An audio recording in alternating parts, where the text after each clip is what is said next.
Doctor Gaurav Yadav electrochemistry के आपके अगले टॉपिक की तरफ लेके चलते हैं। फिर से आपको ई आचार्य प्लेटफॉर्म पे आते हैं। चलिए तो हम डिस्कस करते हैं इलेक्ट्रोड विभव का मापन। अभी तक बच्चों आप लोग गैल्वेनी सेल से रिलेटेड जो कैसे हम इसको बताते हैं, रिप्रेजेंट करने का क्या तरीका है, गैल्वेनी सेल को कैसे दिखाते हैं, उनके रिप्रेजेंटेशन का तरीका बात कर चुके हैं। अब इसमें जो इलेक्ट्रोड विभव उत्पन्न हो रहा है, जो पोटेंशियल डिफरेंस जनरेट हो रहा है, उसको हम कैसे नापेंगे। तो इलेक्ट्रोड विभव का मापन हम यहाँ पे देखेंगे। तो चलिए यहाँ पे बात करते हैं कि इसमें जो लिखा हुआ अकेले अर्ध सेल के विभव का मापन नहीं किया जा सकता। ये बच्चों ये साफ साफ शब्दों में लिखा हुआ कि अगर आप चाहो तो अकेले किसी भी अर्ध विभव का मापन नहीं। तो जैसे अभी आपने देखा कि जो दो चैम्बर आपके सामने लिए हुए थे, तो किसी एक चैम्बर का उठा के आप नापना चाहें कि इसमें अर्ध इसका विभव कितना होगा, इसका पोटेंशियल कितना जनरेट हुआ, तो ये आप कभी नहीं कर सकते हैं। आपको किसी चैम्बर का पोटेंशियल देखने के लिए टोटल आपको विभवांतर देखना पड़ेगा। विभवांतर का मतलब है कि दोनों के जो डिफरेंस है वो देखा जाएगा। तो यहाँ पे हम देखते हैं, हम केवल दो अर्ध सेल के विभव में अंतर को माप सकते हैं। इससे सेल का ईएमएफ प्राप्त होता है। तो जब अंतर हम नाप लेंगे उसी को क्या बोलेंगे, सेल का ईएमएफ मिलता है। यदि हम स्वेच्छा से एक इलेक्ट्रोड का विभव चयनित कर लें तो इसके सापेक्ष दूसरे अर्ध सेल का विभव ज्ञात किया जा सकता है। अगर हम चाहें कि एक सेल का विभव हम देख लें तो स्वेच्छा से दूसरे सेल का विभव भी हम ज्ञात कर सकते हैं। इस जो जिसकी परिपाटी है, इनके अनुसार मानक हाइड्रोजन इलेक्ट्रोड नामक अर्ध सेल को यहाँ पे मानक स्टैंडर्ड इलेक्ट्रोड, हाइड्रोजन इलेक्ट्रोड जिसको कहते हैं नामक अर्ध सेल को कैसे, ये बच्चों दिखाया हुआ है, प्लेटिनम के साथ solid, hydrogen gas, hydrogen aqueous के फॉर्म में, आयन के फॉर्म में निरूपित किया जा सकता है या जाता है। इसका विभव निम्नलिखित अभिक्रियाओं के संगत समस्त तापों पर शून्य निर्दिष्ट होता है। समस्त जो अभिक्रियाएं हैं इनके संगत हर एक टेम्परेचर पे ये जीरो लिया जा सकता है या जीरो लिया जाता है। तो यहाँ पे क्या लिखा हुआ है कि जैसे ये रिएक्शन आपके सामने लिखी हुई है, H+ प्लस एक इलेक्ट्रॉन लेके ये हाइड्रोजन गैस में कन्वर्ट हो रहा। मानक हाइड्रोजन इलेक्ट्रोड में प्लैटिनम ब्लैक से लेपित प्लैटिनम इलेक्ट्रोड होता है।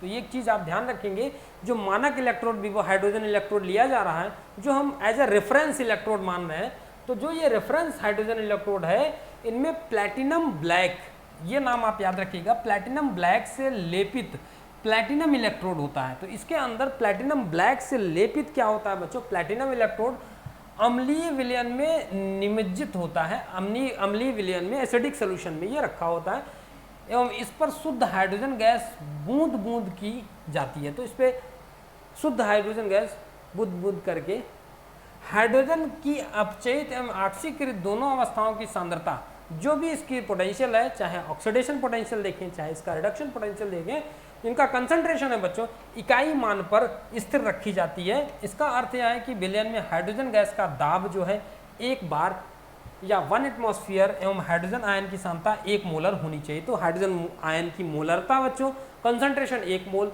उसका जो प्रेशर है वो 1 बार लिया जाता है। तो 1 मोल इसका कंसंट्रेशन, मोलरता जो है इसकी 1 मोल पर लीटर लिया जाए, और इसका जो है प्रेशर जो बच्चों 1 बार लिया जाए। तो इस प्रेशर को 1 बार के अकॉर्डिंग हम देखेंगे।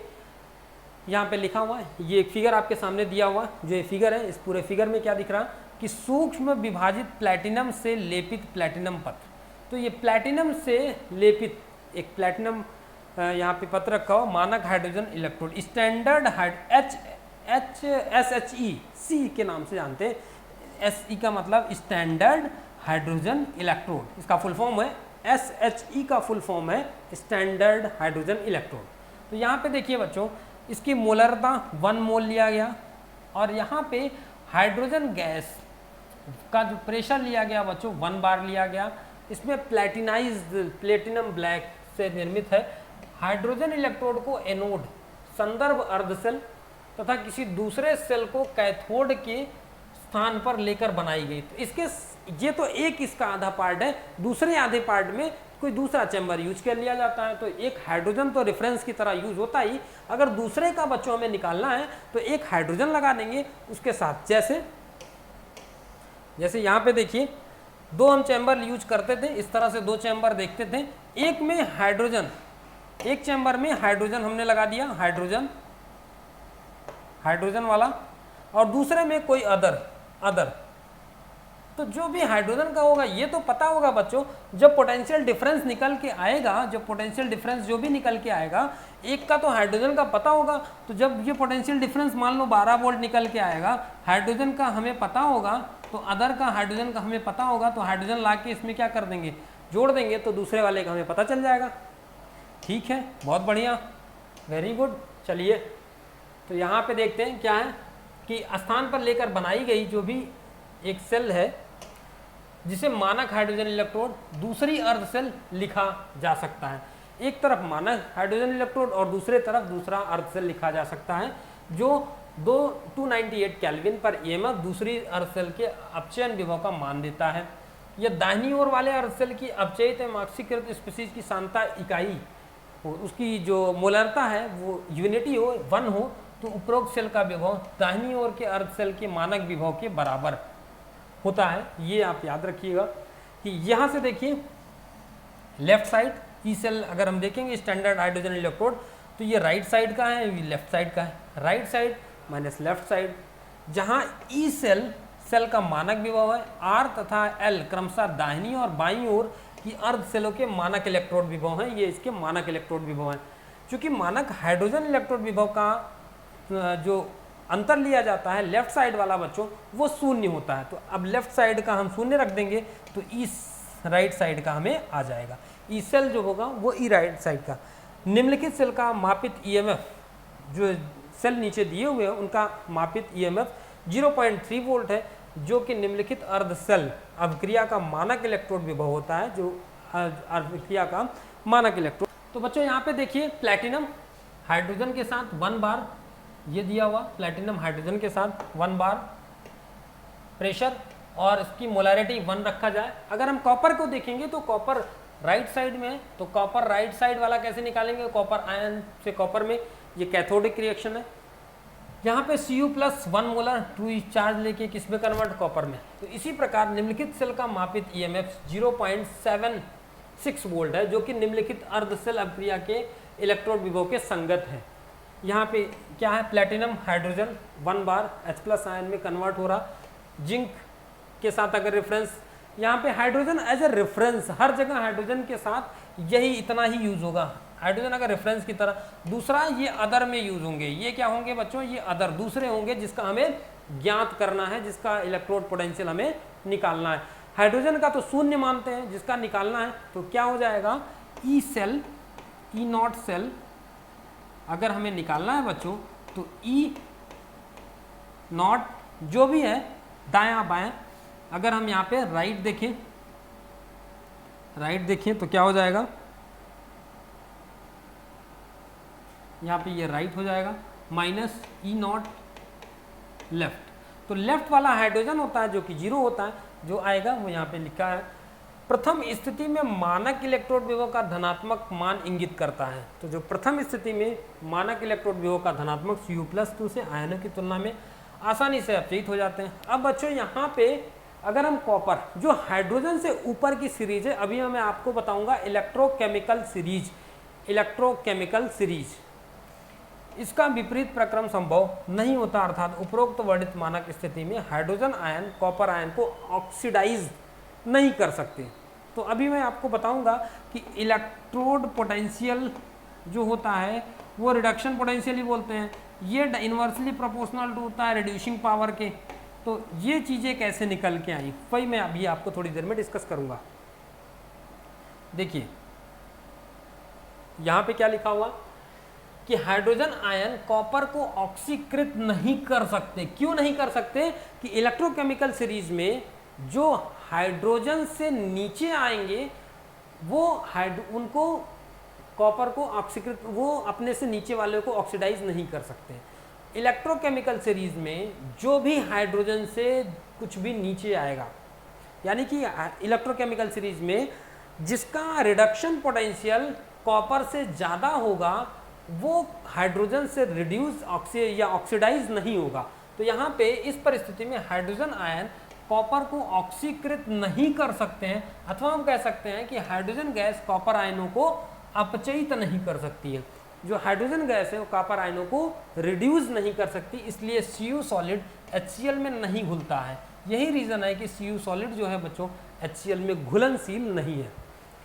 नाइट्रिक अम्ल में यह नाइट्रेट आयनों से ऑक्सीकृत होता है, ना कि हाइड्रोजन आयनों से। दूसरी स्थिति में मानक इलेक्ट्रोड विभव का ऋणात्मक मान इंगित करता है। हाइड्रोजन आयन जिंक को ऑक्सीकृत कर सकते हैं, जिंक हाइड्रोजन आयनों को अपचयित कर सकता है। तो जिंक ऊपर आता है। अभी मैं आपको इलेक्ट्रोकेमिकल सीरीज थोड़ा सा मैं बताऊंगा। जैसे अगर ऊपर जिंक है, बीच में हाइड्रोजन है बच्चों और नीचे कॉपर है, ये इलेक्ट्रोकेमिकल सीरीज में दिखाया गया। तो इसमें सिर्फ इतना कह रहे हैं कि ये इसको ऑक्सीडाइज कर सकता है, ऑक्सीकृत कर सकता है। कौन? जिंक हाइड्रोजन को ऑक्सीडाइज कर सकता है, ऑक्सीकृत कर सकता है। लेकिन क्या हाइड्रोजन कॉपर को ऑक्सीडाइज कर सकता है? नहीं कर सकता। क्यों? क्योंकि जो इसका इलेक्ट्रोड पोटेंशियल है, हाइड्रोजन का इलेक्ट्रोड पोटेंशियल या रिडक्शन पोटेंशियल कह सकते हो, वो कॉपर से क्या निकल के आता है? कॉपर से कम होता है। कॉपर का पॉजिटिव में होता है बच्चों, कॉपर का पॉजिटिव में आता है, हाइड्रोजन का 0 होता है इलेक्ट्रोड पोटेंशियल, और जबकि जिंक का क्या होता है? निगेटिव में होता है। जिंक का निगेटिव। तो हाइड्रोजन से ऊपर जो होंगे वो निगेटिव इलेक्ट्रोड पोटेंशियल पे होंगे, हाइड्रोजन से नीचे जो होंगे वो पॉजिटिव इलेक्ट्रोड पोटेंशियल पे होंगे। तो जैसे जैसे इलेक्ट्रोड पोटेंशियल बढ़ता जाता है उसके ऊपर वाले उसको ऑक्सीकृत नहीं कर सकते। तो क्या जिंक कर सकता है? जिंक कर सकता है बच्चों, ऑक्सीडाइज कर सकता है, जबकि दूसरे नहीं। नाइट्रिक एसिड में वही कह रहे हैं कि हाइड्रोजन आयन जिंक को ऑक्सीकृत कर सकते हैं, जिंक हाइड्रोजन आयनों को अपचयित कर सकता है। जिंक क्या है? हाइड्रोजन आयन को अपचयित कर सकता है। तो यहाँ पे ये ध्यान देने वाली बात है कि कौन किसको अपचयित कर सकता है। तो बच्चों इस परिपाटी के अनुसार हम देखेंगे कि क्या है कि Zn, यहाँ पे जो रिएक्शन आपके सामने लिखी हुई है, Zn किस में कन्वर्ट हो रहा? Zn+2 में। इसके बाद ये सॉल्ट ब्रिज, फिर कॉपर +2 किस में कन्वर्ट होगा? कॉपर में। इस रिएक्शन के अनुसार ये इसका साइड है दायां साइड, दायां, और ये है बायां। यहाँ पे क्या है? Left and right. तो राइट साइड में यहाँ पे ये लेफ्ट साइड है और ये राइट साइड है। इसका जो इलेक्ट्रोड पोटेंशियल है बच्चों, इसका इलेक्ट्रोड पोटेंशियल जिंक का 0.34 वोल्ट है और इसका जो दिया गया है 0.76 वोल्ट दिया गया है। अब इन दोनों सिचुएशन के अनुसार बड़े ध्यान से देखिएगा, सेल का पोटेंशियल हम कैसे निकालेंगे। सेल का पोटेंशियल का फॉर्मूला ई सेल आपके सामने, E cell is equal to E naught cell जिसको बोलते हैं, ई नॉट लेफ्ट साइड, जो भी लेफ्ट साइड में दिया हुआ, ई नॉट सेल राइट साइड का, यहाँ पे right minus E not left.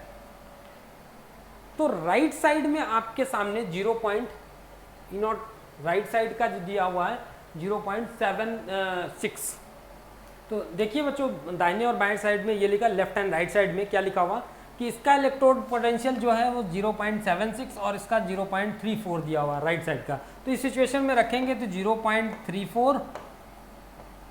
0.34 minus 0.76 ये लिखा हुआ, माइनस में ही लिखा हुआ। अब इन दोनों को मिला के बच्चों यहाँ पे जो आएगा वो कितना आ जाएगा? 1.10 वोल्ट। ये जो आएगा इसका इलेक्ट्रोड पोटेंशियल। कभी कभी प्लैटिनम एवं स्वर्ण जैसी धातुएं अक्रिय इलेक्ट्रोड के रूप में इनर्ट इलेक्ट्रोड की तरह काम करते हैं। जो प्लैटिनम है, सोने की जो इलेक्ट्रोड बना दें, वो अक्रिय इलेक्ट्रोड की तरह वर्क करते हैं। ये अभिक्रिया में भाग नहीं लेती हैं, परंतु ऑक्सीकरण अपचयन की अभिक्रिया के लिए इलेक्ट्रोड के चालन की अपनी सतह प्रदान करती है, जो इलेक्ट्रॉन को चलने फिरने के लिए जगह दे देती है कि हाँ भैया अपना इलेक्ट्रॉन जा सकता है, रास्ता बना देती हैं इसके लिए। जैसे हाइड्रोजन इलेक्ट्रोड ये हुआ, जिसकी अर्ध अपक्रिया हाइड्रोजन का ये है। ब्रोमीन इलेक्ट्रोड ये है, इनका रेफरेंस करने का तरीका। और अर्ध अपक्रिया हाफ सेल रिएक्शन ये है। तो इस तरह से बच्चों हाइड्रोजन इलेक्ट्रोड और रेफरेंस इलेक्ट्रोड की तरह बिहेव किया जाता है। ये आपके सामने कुछ इलेक्ट्रोकेमिकल सीरीज दी हुई है बच्चों। इलेक्ट्रोकेमिकल सीरीज कैसे दी हुई है, यहाँ पे जब आप देखेंगे तो इलेक्ट्रोकेमिकल सीरीज उल्टी दी हुई है। अभी हम आपको बताएंगे सीधे से, हम थोड़ा सा डिटेल में मैं आपको याद करा दूंगा कैसे। जरा ध्यान से देखिएगा इस इलेक्ट्रोकेमिकल सीरीज का। अभी मैं इसके कुछ यूजेस ज़रूर बताऊंगा इलेक्ट्रोकेमिकल सीरीज में। इलेक्ट्रोकेमिकल सीरीज यहाँ पे जो आपकी एनसीईआरटी में दी हुई है वो पलट के दी हुई है। नीचे क्या है, नीचे मेटल्स वाली सीरीज रखी गई जनरली, जो भी मेटल जिनका रिडक्शन पोटेंशियल लो है वो हाई से लो की तरफ बनाई गई है। जो हम आपको बताएंगे वो लो से हाई की तरफ है। उनके याद करने का क्या तरीका है जरा देखो। लिथियम, सोडियम, कैल्शियम, इसमें बहुत छोटे छोटे मेटल्स के बारे में दिया हुआ है। तो जैसे lithium, potassium, calcium, sodium, lithium हो गया, lithium, potassium, calcium, sodium, magnesium, aluminium और हाइड्रोजन H2+O2 H2O, इन सब के साथ जिंक, क्रोमीन, आयरन, निकिल, टिन और लेड। और हाइड्रोजन का देखेंगे बच्चों तो हाइड्रोजन का जीरो निकल के आएगा। हाइड्रोजन का क्या है, जीरो। इसके नीचे, हाइड्रोजन के नीचे जो है यहाँ पे इलेक्ट्रोड पोटेंशियल नीचे से ऊपर की तरफ इंक्रीज कर रहा, नीचे से ऊपर की तरफ एक कहें अगर आपकी एनसीईआरटी के अकॉर्डिंग है तो इलेक्ट्रोड पोटेंशियल इस टेबल में नीचे से ऊपर की तरफ बढ़ रहा, बढ़ती हुई अपचायक रिडक्शन पोटेंशियल बढ़ रहा। जैसे जैसे हम ऊपर की तरफ बढ़ेंगे, जैसे जैसे हम ऊपर की तरफ बढ़ेंगे बच्चों, यहाँ पे क्या था, हाइड्रोजन, उसके बाद सिल्वर क्या हो जाएगा, Ag, कॉपर, फिर आयरन, फिर उसके बाद Fe+2 के फॉर्म में है, फिर Hg2Cr, इस तरह से करते करते हमें पॉजिटिव के फॉर्म में इलेक्ट्रोड पोटेंशियल मिल। बहुत मैं थोड़ी सी इलेक्ट्रोड पोटेंशियल के बारे में यहाँ पे बात करूँगा। जैसे मैं यहाँ पे बात करूँ तो इलेक्ट्रोड पोटेंशियल को याद करने का तरीका मैं यहाँ पे बता दूँ। देखिए ध्यान से सुनिएगा, लिक, बासर, काना, मगैल, मंजन, कर, कड। उसके बाद बच्चों फे, को, नी, सन, पब, ता, है। फिर क्या है, अब वही चीज, कुत्ते, होंगे, आगे, और। ये थोड़ा सा डिटेल में आपको जा रहा है, थोड़ी सी अगर याद कर लेंगे इस तरह से, मैं तरीका भी बता दे रहा हूँ कैसे याद करना है। देखिए ये तरीका है, यहाँ पे आपको लिखा हुआ, ये हो जाएगा लिक, लिकर, ये दोनों मिलके लिक, ये बा, सर,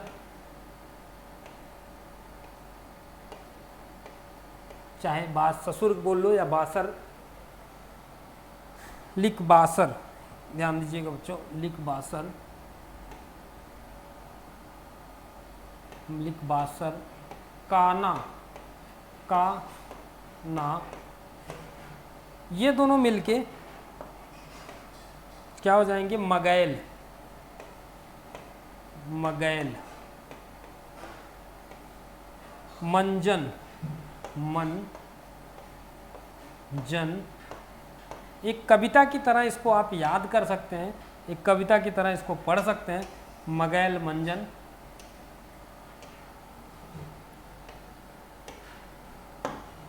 कर, कड, फे, को, नी,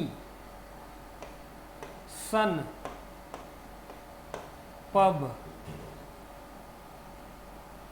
पब, ता, है।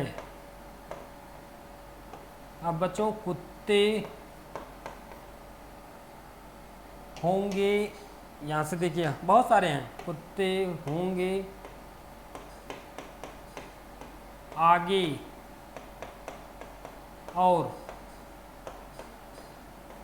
तो अगर आप कायदे से इसको पढ़ेंगे तो ये निकल के आएगा कि लिक बासर काना मगैल मंजन कर कड फेकोनी सन पबता है। हाइड्रोजन पे है लगा हुआ जिसका इलेक्ट्रोड पोटेंशियल क्या निकल के आएगा, ये आएगा 0। हाइड्रोजन का इलेक्ट्रोड पोटेंशियल 0 आ जाएगा। उसके बाद इलेक्ट्रोड पोटेंशियल या रिडक्शन पोटेंशियल बढ़ता जाएगा। कुत्ते होंगे आगे और, तो इस तरह से हाइड्रोजन से नीचे कुछ मेटल हैं उनका इलेक्ट्रोड पोटेंशियल ये निकल के आएगा। ध्यान से सुनिएगा बच्चों, यहाँ पे क्या है कि हाइड्रोजन से जो ऊपर है इलेक्ट्रोड पोटेंशियल उनका रिडक्शन पोटेंशियल होगा निगेटिव। तो जो हाइड्रोजन से ऊपर हैं इनका इलेक्ट्रोड पोटेंशियल आएगा निगेटिव। ये हाइड्रोजन से ऊपर जो भी हैं, जो कुछ भी आपको दिख रहा है हाइड्रोजन से ऊपर, इनका इलेक्ट्रोड पोटेंशियल निगेटिव आएगा। यहाँ पे इनका इलेक्ट्रोड पोटेंशियल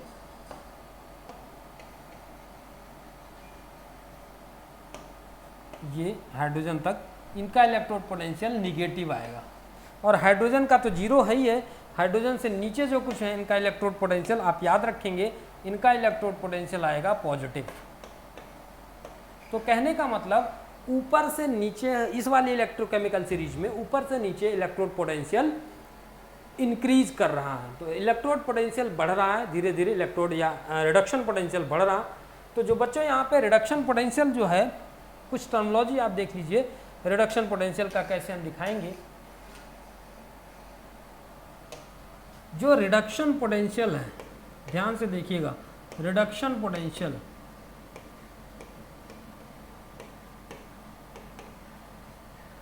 अपचयन विभव जिसको बोलते हैं, ये inversely proportional to reducing power, या reduction potential is directly proportional to oxidising, ऑक्सीकरण पावर की। तो ये इसके, और रिडक्शन पोटेंशियल अपचयन विभव माइनस है ऑक्सीडेशन पोटेंशियल की, ये दोनों में ये रिलेशन है। तो इस तरह से बच्चों कहीं भी इस केमिकल सीरीज में कोई भी दिक्कत आती है तो सॉल्व कर सकते हैं। तो ये छोटे छोटे कुछ पॉइंट्स थे इलेक्ट्रोकेमिकल सीरीज से रिलेटेड। अब आगे हम इसके बाद बात करेंगे नर्स इक्वेशन से रिलेटेड। नर्स इक्वेशन कैसे डिस्कस करेंगे, कैसे बात करेंगे। थैंक यू बच्चों, थैंक यू वेरी मच।